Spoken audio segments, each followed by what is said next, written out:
Good morning again. A quick look at headlines. Kim Jong-un steals Christmas by demanding Christians in North Korea celebrate his grandmother instead of the birth of Jesus. The dictator's grandma was born on Christmas Eve back in 1919 and grew to be, yes, a communist activist. She died in 1948. Oh my. And here's something you don't see every day. A seal on the run from police. Officers finally found the big guy on top of this car in Tasmania. You can see he's hard to miss and even dented the hood. Good news, he was safely returned back to his home in the ocean. And Abby, it looks like he gave his seal of approval to that car. Well played. That is a huge seal. Wow.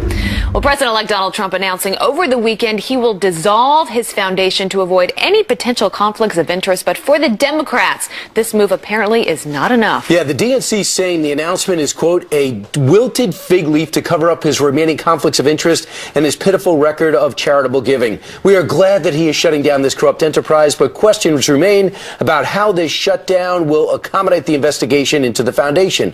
But the question is, would Democrats be satisfied regardless of what Donald Trump has done and will do? That is the question. Christopher Bedford is the editor-in-chief of the Daily Caller News Foundation. Good morning to you. Happy Boxing Day. Happy Boxing Day. So that is the question. I mean, if this were a Democrat, for example, how would this be played?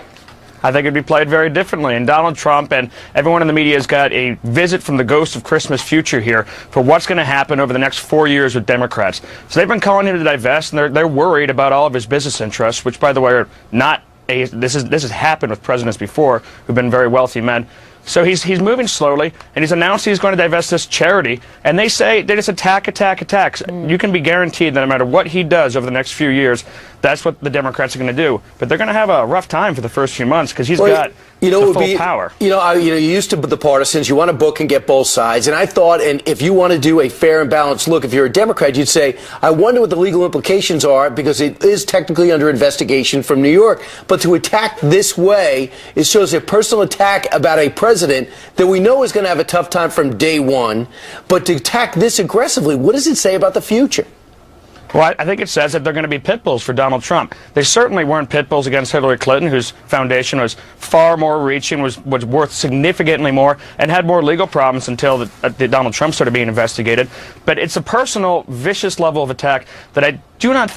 We've seen it already. We've seen violence at the rallies. We've seen crazy rhetoric. We've seen, like we just talked about earlier, the tweets about white genocide. Yeah. The left is going nuts, and it's going to be very personal. And they're going to attack Donald and his daughter like she was attacked in the airplane for years and years, I think. All right, so let me read you some of these tweets. This is from the DNC's Deputy Communications Director, Eric Walker, tweeting this. Might be tough to shut down a foundation that's under investigation for fraud